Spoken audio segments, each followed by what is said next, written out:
Hello and welcome to the Elevated Entrepreneur. I am your host, as always, Raylan Davis, and with me is my good friend, Chris Trew. Chris is a creative coach who uses this tool called Improv to help people improve their creativity. If he's working in corporate, doing corporate workshops, he's improving team building, creativity, productivity, all of the above. He's also working with individuals today. I'm going to be joined, obviously, by him, and we're going to talk some shit. So with that being said, what's up, Chris? Good to see you, brother. Hey, I'm so happy to be here. What's up, Raylan? What's up, audience? Thank you so much for having me. Grateful, hype, ready to roll. I been in the locker room getting warmed up. You know, I ran some sprints before the podcast, and I'm here. It's game day. Let's go. Dude, by the way, it's been a kind of a long time coming because the more and more I talk to you, there's this cool thing we'll get into probably soon or later on, which is like this beautiful balance between like stoicism, improv, like this whole thing. But let's actually start with some basic stuff, right? So you obviously are a comedian, currently still are a comedian, and a very funny man in and of itself. But then you started helping people like embrace improv through these workshops. Can you talk to me about like the journey of starting those? Like why in the world did you start doing those workshops? Yeah, so whenever I started doing comedy, which is like 2004, when I started like really pursuing it, and took a couple improv classes because I was told that every comedian has like a foundation of improv. And my dream job actually was I wanted to be on a hidden camera show. I was like, I want that job. And I found out that all the people are improvisers. So it was like, okay, step one, take an improv class. What I didn't expect was for improv to have such a stranglehold over me as a creative person coming up in the world. And so I really took to it, and it never became just a tool for me. It became more of a lifestyle and a way of being not only on stage but also in real life as a person, business person, whatever.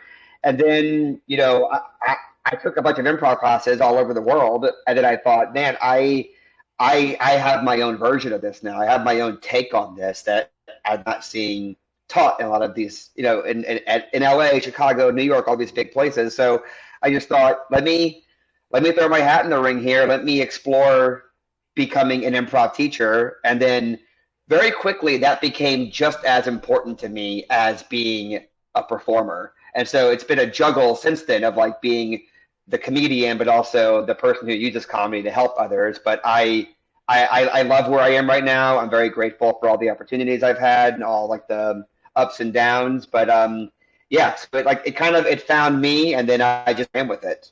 And then obviously started helping people try to had that same aha moment that you had, I would imagine.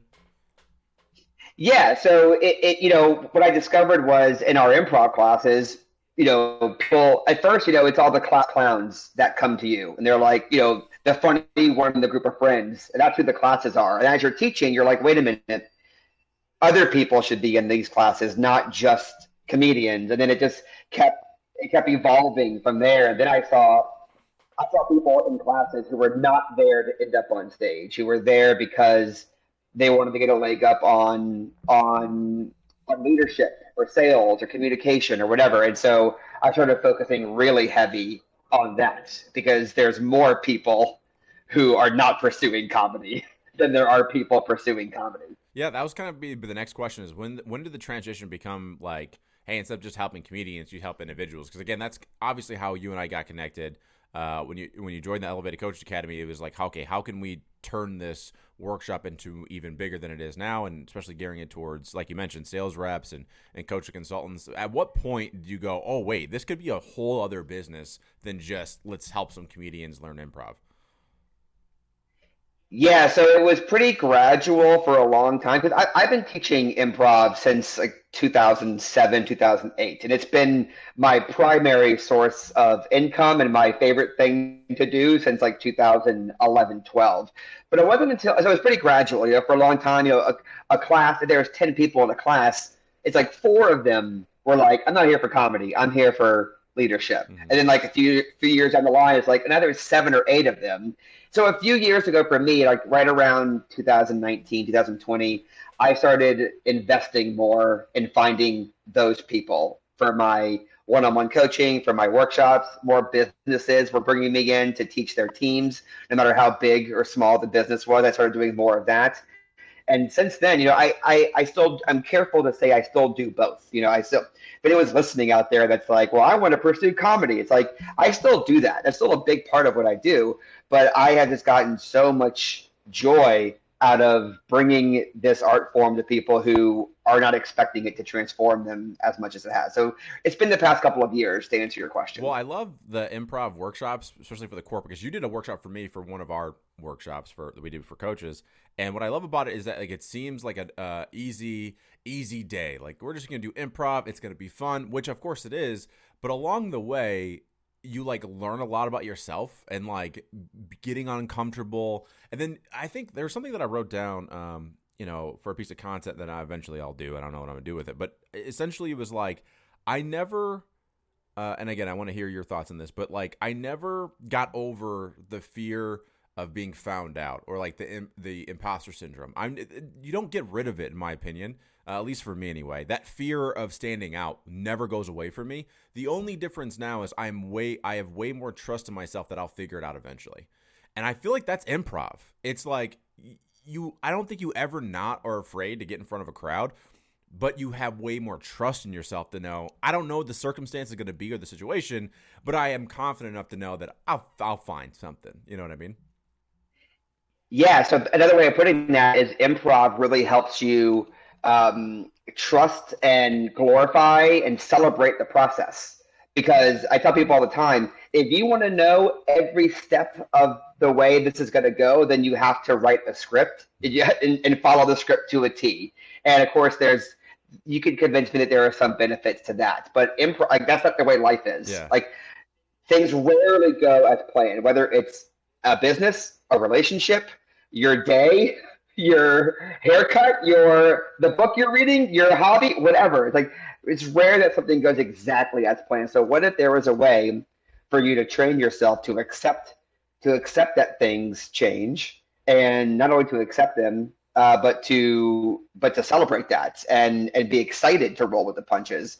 And there's books you can read, there's calendars that have inspirational quotes that you can get, but improv, I think, is the primary tool that helps you feel comfortable in the unknown, and it basically just arms you with the skills to be like, I know things. I know I can't plan every step of the way of this thing, but I'm going to be as prepared as possible, and I'm ready to accept what happens. And again, that goes for projects, relationships, vacations. I mean, name something that could go wrong. And of course, I'm using air quotes for wrong, because improv also teaches you this actually isn't wrong. It's just changing it up a little bit. So let's accept that and move on. It just is what it is. And again, that's why I like, and again, I think you and I hit it off so well, especially when we first started working together, because I understand improv, even though I've never done it, because that's what MMA is.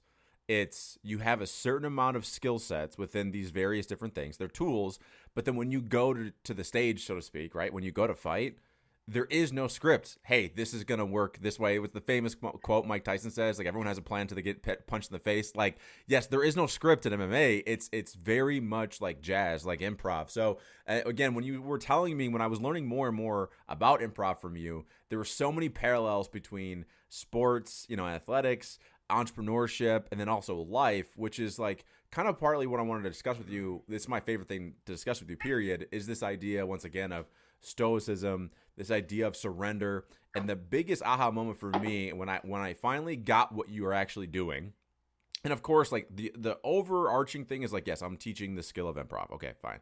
But this underlying thing that we're really teaching with improv reminded me when I was reading the book Power of Now by Eckhart Tolle. And it was this idea of surrendering to what is, and I was like, oh my God, like he's a sneaky little shit. He's actually teaching people how to live a better life and let go of bullshit and then actually embrace what's happening in the moment. And he's just doing it through this more fun way, which is called improv. And I would argue that you're kind of, you're a way better looking, more articulate, funny version of Eckhart Tolle, Tony Robbins, these types, right? Like I would put you up there with them. Well, that is high praise, and I'm adding it to my bio right now, Yeah, my testimonials right as you should. now. Better Yeah, I looking, mean funnier you're right. version of Eckhart Tolle. That goes to the bio. You're totally right about like the sneakiness of improv because so many people I'd actually say this is one of my biggest challenges as an entrepreneur, Hmm. if I'm being honest, because one of the biggest challenges I have is I need more people to understand that this is not about exclusively the comedy side of it. Now, yeah, I mean, someone hires me to be their coach, a business hires me to bring in and do team building. I promise you, you're going to come out the other side of this funnier and with a better understanding of comedy formulas, and we're going to laugh a lot. But that is not the reason why you're bringing me in. You're bringing me in to improve presence, listening, communication, diffusing conflict, brainstorming. And I'm just so lucky that with my comedy background, that these things actually are all woven together because that's what we do in an improv comedy show. It's the same thing that we do in an improv comedy show helps these companies and these individuals, these entrepreneurs. But it's such a challenge, Raylan, because it's like some people hear about what I do and they say, well, we'd rather go do a ropes course for team building. We don't need to do comedy. No one here wants to do comedy. So I'm like, it's not it's not comedy. It's like a side effect. It's a Right. byproduct of it, which is again one more minor tangent. But that's why I'm inspired by and also equally puzzled by this need to rebrand what improv is Hmm. because so many people are like we don't need the comedy guy for in our seminar. I'm like, well, it's not that. I'm on this lifelong mission of like trying to rebrand improv or repackage it in a way so that these companies understand that I'm not coming in and doing a comedy show for you. I'm actually doing some really deep emotional, um, really just like transformational coaching that just so happens to also be funny. Well, that's why I like that word of transformation. Like I have a mentor of mine. I think you and I just talked to him before, but his name's Shane, and he talks a lot about this idea of transformation. And he's like, it's the opposite of self help. Like self help starts with the premise that you are broken, and then oftentimes, if you start with that in your premise, you also find that in your conclusion. And he says what he does is Mm. transformation, which is that you are not broken. It starts with the premise that you have everything you need to be successful. That's where the five laws of Elevated came from. Was him, and so that's kind of what you're doing. Is like it's not self help. It's how do you kind of get your power back? Like how do you realize that you're the source to all of the good things and as well as all the bad things that happen to you, right? You're the source. And so what I find interesting again about the rebrand, first of all, I know that very well because there's another thing that we're doing with the sales coaching we're doing. It's like we're trying to rebrand the idea of a sales manager to a sales coach. And it's very difficult for people to understand. And so it's this interesting thing of okay, what comes first, the chicken or the egg? Meaning like the best way to do it is to get people that have been to the workshop to go, here's the results. Like, here's what happened to me. I thought it was going to be this. It was not this. It was that. But then in order to get those people, we have to, do we bait them in with the comedy, but then like sneak in the broccoli, so to speak, and go, hey, by the way, this is really good for your life?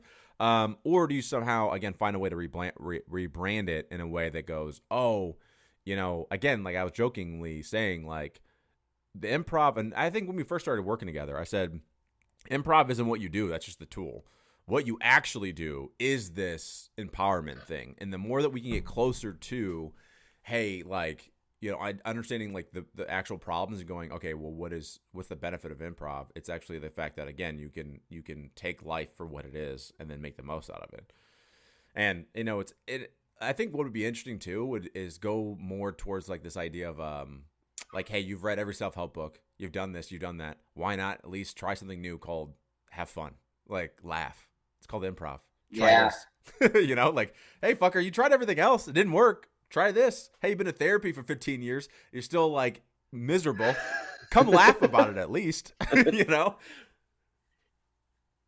Yeah, totally. And I think hear you say it that way too, it's a nice reminder that it's like I don't actively want to eliminate the comedy aspect of this because it's like It's also the healing. sneaky strong suit of It's it. important.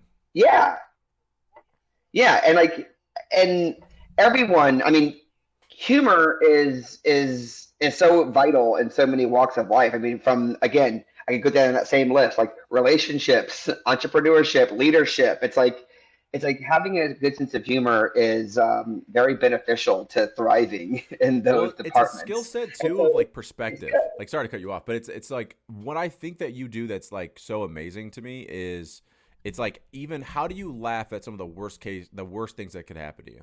Because if you can laugh at even the worst things that's happened to you, you now are in control of. Again, that's just the outcome, right? Laugh at things that are bad. But what is the actual skill of the mechanism? It's reframing. It's perspective. And you have people like Brene Brown telling people how to, reframe situations, and their way is boring. But if you do improv, it's way more fun, and you get to reframe. You know what I mean? Like, it's the same shit. It's just your version of it is a way more enjoyable. It's kind of like, there are people that lose weight by going running, by, lifting weights, doing all that. And then there's people that lose a shit ton of weight. Back when, remember DDR, Dance Revolution? There were people that lost like Yeah. hundreds of pounds doing DDR, but they were having way more fun. You know what I mean? Like, that's kind of like how I look at it. That's a really great way of putting that. I love that. Yeah, and to go backwards a little bit, it's one of my favorite improv exercises that I made up from from reading so much about Stoicism. But we had this exercise called "Good Because." Mm. So it's like one person shares some bad news, some allegedly bad news, right? Air quotes for the listeners, bad news. One person shares some bad news, and the other person says why that's actually good. And that to me is the ideal improv exercise because yes, we're working on thinking quick on our feet in the moment. We're also practicing accepting Mm-hmm. reality, and we're also working on a big picture and process. And it's like, okay, well, what is good about me getting a flat tire right now? And we use creativity to practice accepting these things and making it something interesting, as opposed to that could only be bad. That could only be bad that my tire is flat. It's like, well, what if it wasn't? And improv really untangles that for a lot of people.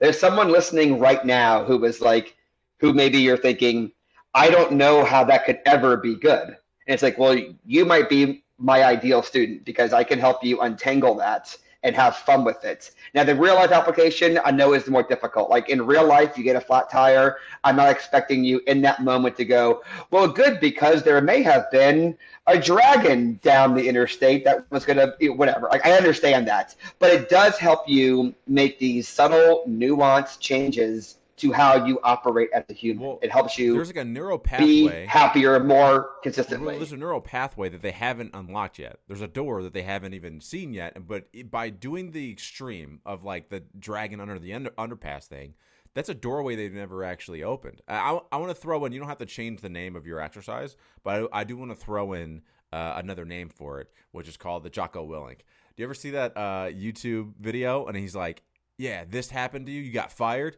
Good. No one's buying your this. Good." Like, it just means you have more opportunity to get better. Like, he's like, everything that goes wrong, good. So anyway, that's another one. You could call it the Jocko Willink. Yeah, I totally can. I love that. I love that. But tell me, like, that is in my opinion, when we're talking about entrepreneurship, like, that is the key indication whether or not someone's going to be successful, in my humble opinion, right? Which is, can you take a situation and then turn around and make it as best as humanly possible? Like, I'll be super honest, because by the time this comes out, the event will be over. So the event, we have this workshop that we have coming up, and again, by the time this releases, it'll already be over. But the intention was to sell out 30 tickets to this event. It's the first one we've ever done, and it was this interesting experiment, Chris, because every entrepreneurial event is based around come network. We're going to yell and clap and all get excited and pumped up. And then when you leave, you have more shit to do than you came in with. And you're not going to do any of it, but at least you were motivated. and at least you have a bunch of pictures making you look like you met some people, right? That's the event space. And again, I am hating a little bit, but they do make a shit ton of money, so I can't hate too much. So we said, okay, what if we did this workshop where you come for 2 days and you did the fucking work and you left with those things done? If a speaker comes and speaks, and you know how our workshops work, but speaker comes to speak for 20 minutes, 40 minutes is doing the work so that we can leave the thing done. Anyway, we launched, we ran ads.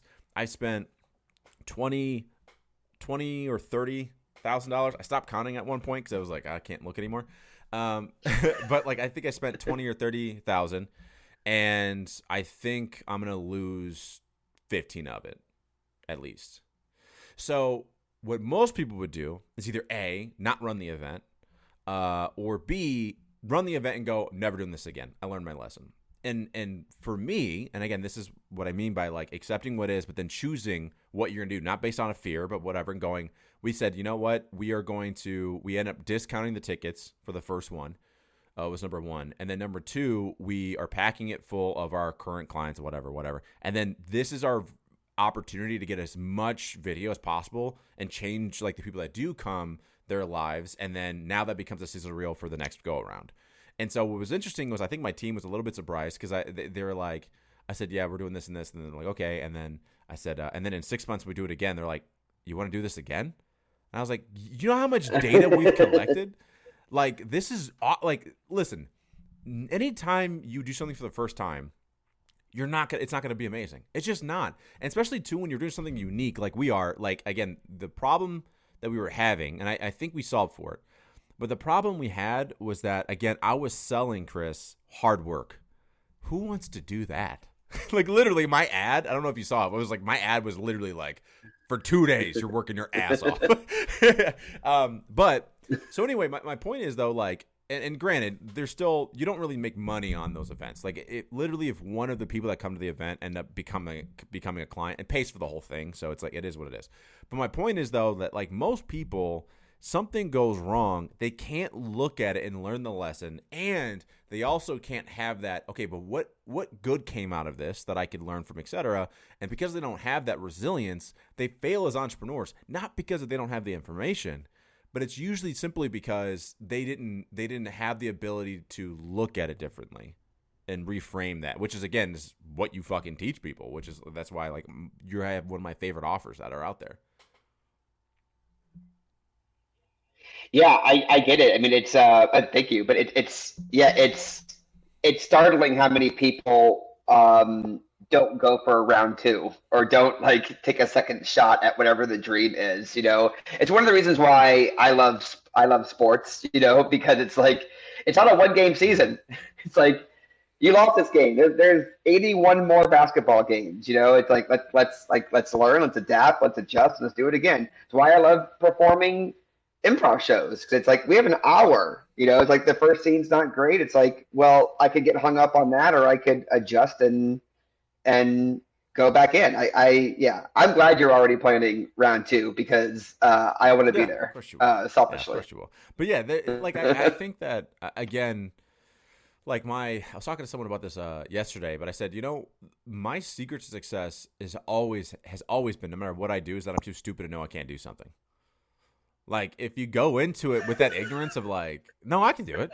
Like, there's literally nothing that I think about that I'm like, I could never. No, I could if you paid attention long enough. But the problem is people don't see it through long enough. Like, you could be a great comedian, maybe not great, but like a good comedian if you dedicated, you know, a long period of time and did a lot of practice. You could look at your world a lot differently and be happier day to day if you did improv, like these workshops, and did the one-on-one coaching with you. If you did that and you learned the skills and you practiced it day in and day out, yes, you could even get really good at that. And I think what's interesting, and again, what I love about your offer and like what you do for people on the especially when it comes to like the individual side, let's just take like entrepreneurship, because again, most of the listeners, you know, in some way, shape, or form are trying to be an entrepreneur. You know, they have a side hustle. If you constantly are looking at things and saying, man, the world isn't fair. Or we all know those people that everything they do they have a fucking excuse, Chris. Like, you know, this didn't work out because, and then excuse. But again, like if you are able to look at the world and go, oh no, this stuff started happening for me. That's why, again, like I've heard about yes and, but you really taught me a lot when I met you about the principles of yes and that's what it is. It's the acceptance, and here's something else. Like let's keep it going, and I think again, what's so important. But I guess for you on your journey, because you've been an entrepreneur for a little bit now, like what do you feel like has been something that's been difficult for you and lessons learned along the way for you that you've had to your way out of it? You like how I came back to that, and you like how I did that? Yeah, well, I want to also say for anyone listening slash watching that doesn't know what yes and is, real quick. So, like in improv, we have a foundational rule guideline that's called yes and. So yes, comma and. The idea is that when you yes and someone, you are accepting what they said to you as their truth. That's the yes, and the and is you building off of it. So when Raylan says, and this whole conversation has essentially been us yes anding. Every good conversation you've ever had has been essentially a yes and. So when Raylan says, hey, I like your new haircut, Chris, I go yes, and yes, and I love it too because I have a photo shoot this week for a magazine cover. He's like, yes, and I'm gonna buy that magazine because you're on the cover. It's like we just build as opposed to just saying it looks good, thank you, end of conversation, right? So that's the spirit of yes and. To go back to your question, Ray, I have learned so much because I definitely stumbled into this as a business. Like I've run brick and mortar theaters and comedy clubs that taught improv and did shows, and so much of it, was learning as I go. But kind of what you said, maybe I don't want to I don't want to call myself stupid, but maybe I was too stupid to know that it was too early to do these things. I didn't know I couldn't do this yet. But it's like, but you just keep you just learn on the fly and you adapt, and you be humble enough to know that there's better ways to do it and you can learn. And so yeah, I guess that's just my answer is like just is I learned to yes and myself through all the failures, just like it's okay that X didn't work. All that what really matters is that I come back for Y. If I don't do Y, then the X beat me, and that's like the ultimate failure. So it's that classic, is that the Wayne Gretzky thing, like you miss, or is it Michael Jordan? I don't know, Some sports person said, some yeah. perfect athlete. You miss 100% of the shots you don't take. And so I have learned to give myself some grace, with those failures, and to be okay with things not going right. And improv basically taught me that, because there's no way for 100% of my improv scenes to be perfect. How do you mean giving yourself grace? This has been something that you and we have another buddy of ours that's in the academy named Anthony that more than ever not help me, had me started to think about what does it mean to give someone grace, give yourself grace. And the reason why this has been an interesting thing to talk about for me is that in wrestling and in MMA, there is no give yourself grace. It's you just get back in, you just go and do the thing. And so what's interesting is people let's just take MMA as a concept, right? So you lose your fight. It's important. So there's the idea of giving yourself grace, but then that gives you the excuse, it gives you the out. Versus I've looked at it, because again, in wrestling, especially when I first started, it wasn't as good as obviously when I stopped wrestling, right? But my last year, I think it was 50-1 or something 50-1. But when I first started, my freshman year, I was 20-20. You know what I mean? It wasn't that great. But you learn to just accept what is. So it wasn't that, and I didn't know that's what I was doing, but it wasn't I feel it's okay that I lost. It was more so I lost, period. Now what? So I'm just curious, what do you mean by give yourself grace? Yeah. So for me, giving myself grace is making sure that I give myself credit for showing up and for attempting to do it, and just having the presence of mind to know it's a long game. It's this is a part of the long game here. So mostly that, it's like giving myself the credit. It's not letting myself off the hook when something goes wrong. I'm not like, have grace, it's okay. It's like, no, you have to learn from those things and stay present and absorb. You really take the L's, really like absorb the defeats and the lessons you learn. But it's like you can't let the fact that you lost take over, like take the place of the fact that you showed up and learned something. So that's what I mean by grace. It's like patience, being patient with the process. And, really like shame on me if I assume the process is a predetermined length of time. It's like, I don't know. Like, it's like, I can't say like, oh, I'm going to take these improv classes for 1 year and then I'm going to be a famous comedian. It's like, I got to give myself grace for showing up and doing that. Turns out that I needed to do it for longer. Turns out that wasn't my end game, or turns out whatever, So I think when you combine work ethic with grace and with something like improv, you get someone who is open-minded about where this journey will take me.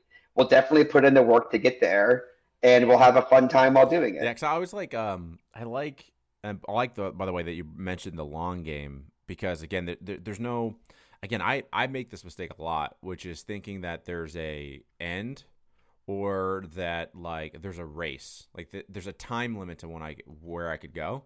And so I like the idea of grace being just that you give yourself credit for what you did and then you just continue on. And the reason I even asked you that was just because there's a lot of terms we throw around kind of, and it's like, I have an issue with some words because it gives people, like, if they don't know that's what you mean, it gives people the idea that like, oh, I can just give myself off the hook. But like another one that's like interesting like that, like give yourself grace is one, oh, your feelings are valid. I don't know what it is. I have a friend that's a therapist, and I literally called her one night. This is recently, and I'm gonna have her on the podcast too. But I literally was like, please explain to me this fucking idea that feelings are valid, because I don't understand it. And she was like, well, and she's like, we're just going back and forth on it. And I go, no, here's the problem. I know what you mean. When other people hear this, they think it means my feelings are fact. And that's my problem, because now, and especially, dude, let's talk about this in comedy. It's a fucking problem these days because people are like, oh, that hurt my feelings, or that made me feel a certain way. So Chris is bad because that was a bad, joke and whatever. Versus like, no, that's not what it means. I don't think, like, at least, or just don't use it anymore. Like, your feelings are not valid. Like, you have feelings and they made you feel a certain way. But it doesn't mean that like your thought process is correct. Like me and my fiance Kayla, Kayla, go back and forth this all the time, and in a good way. But she'll be like, "This hurt my feelings," and I literally, this is why I think maybe like my past life, maybe I was a robot, because I'll be like, "Okay, I understand your feelings, and I'm sorry you feel that way, but let's talk about the logic that goes behind this." And because those two things are not, that doesn't make sense. And she's like, and then she would go back and forth like, no, my feelings are valid. I'm like, okay, but are they though? Like, who's like, because I feel this way, you feel this way, but neither one of them fucking matter when it comes to what actually happened, like reality. So I don't know. It's just one of my pet peeves. I fucking hate that. Yeah. Well, it's like I think if I take a stab at what people might mean by that, it's like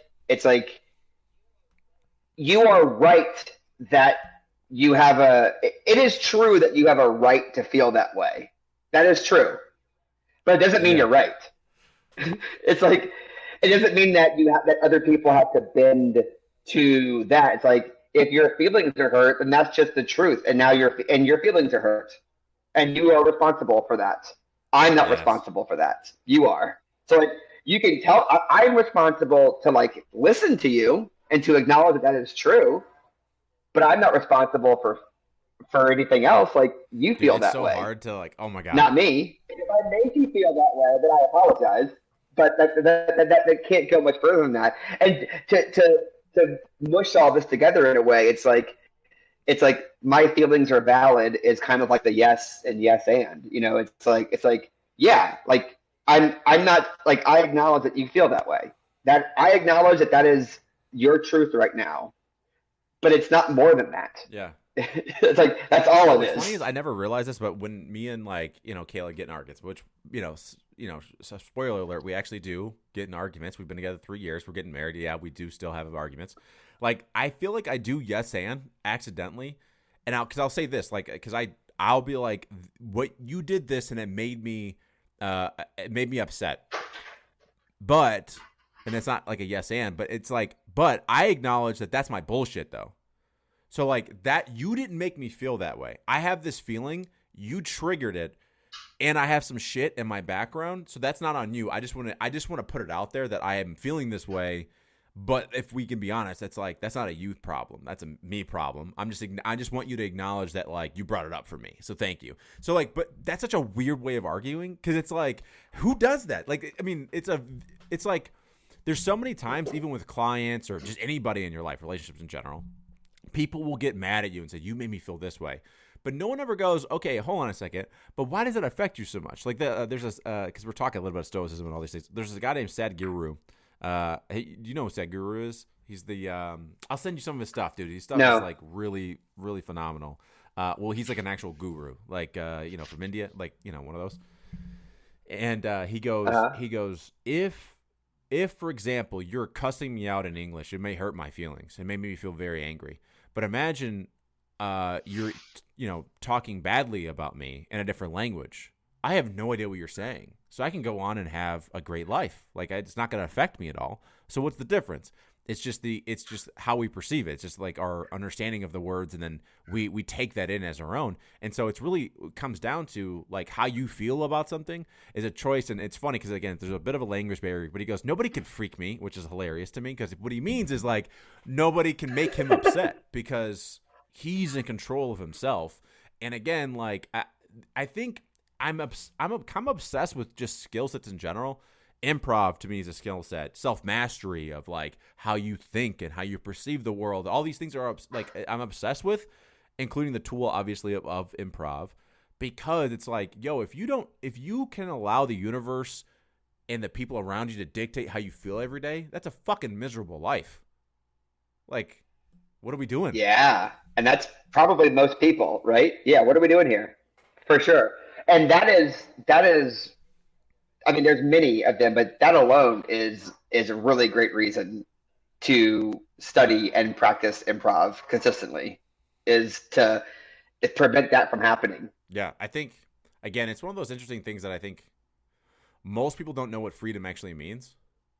Like freedom of just to not be inundated with other people's bullshit and have that dictate. And so again, not to keep drilling down improv, but I think if you can just let things flow through you like improv allows you to do, things get a lot easier. Like I don't know where I picked this up, but I made up this quote, and if I did, like, dude, it's the best quote ever it came up with, or I stole it from somebody else.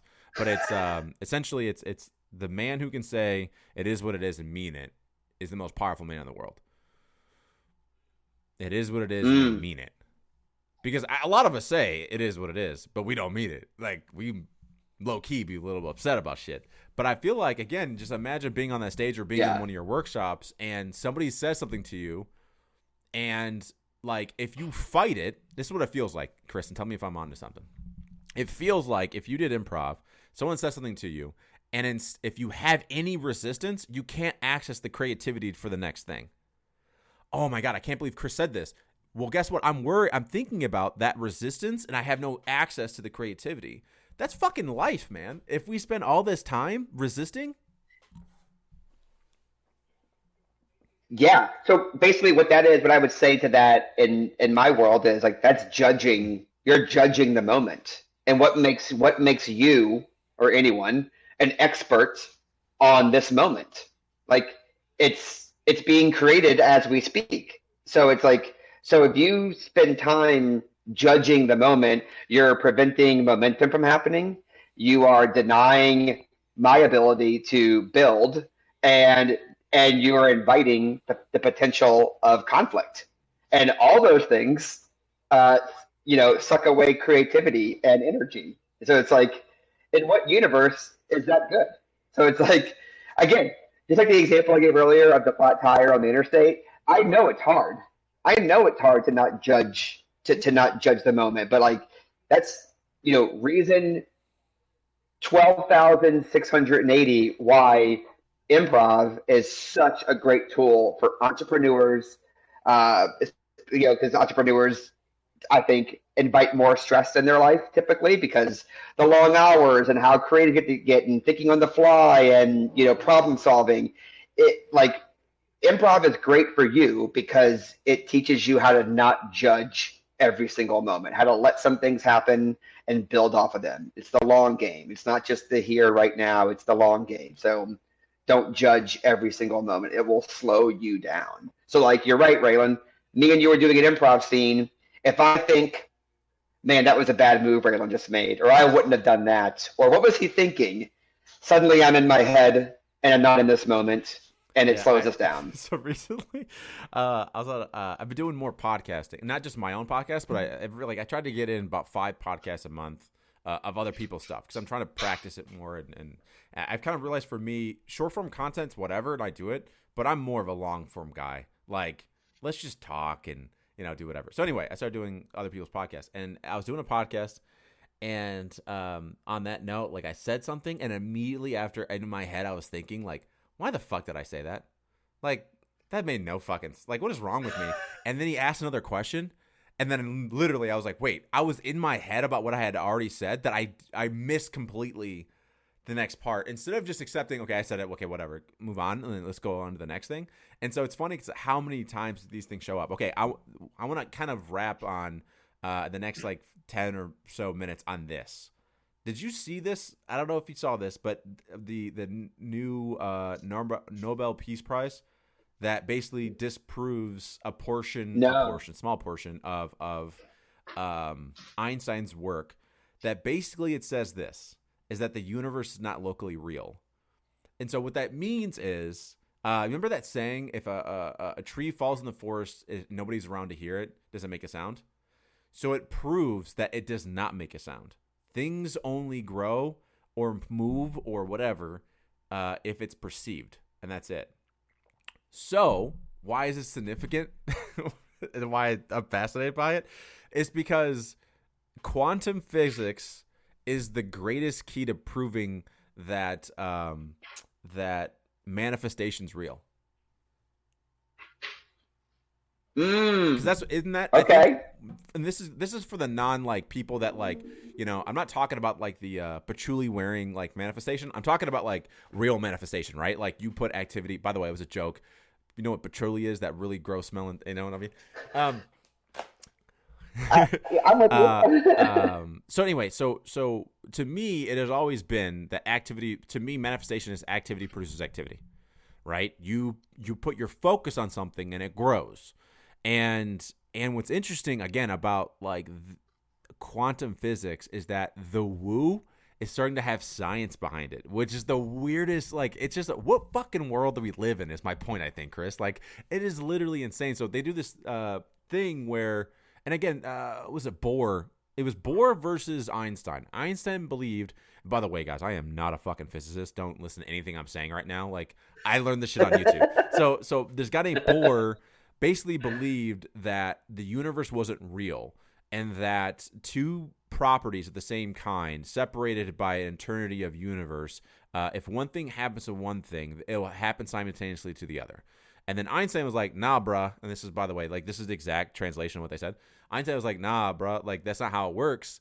Like, it doesn't work like that. Like, if a tree makes a fucking sound if it crashes, regardless of who's around. And it turns out they proved that that's not, prove is a strong word, but essentially they got a Nobel Peace Prize for giving a lot of evidence to support the fact that essentially that manifestation in a lot of ways is kind of real, meaning like whatever you focus on grows, or it exists, it's real. Anyway, how about that for a fucking weird thing I brought up today? You learn something every day. Well, guess what?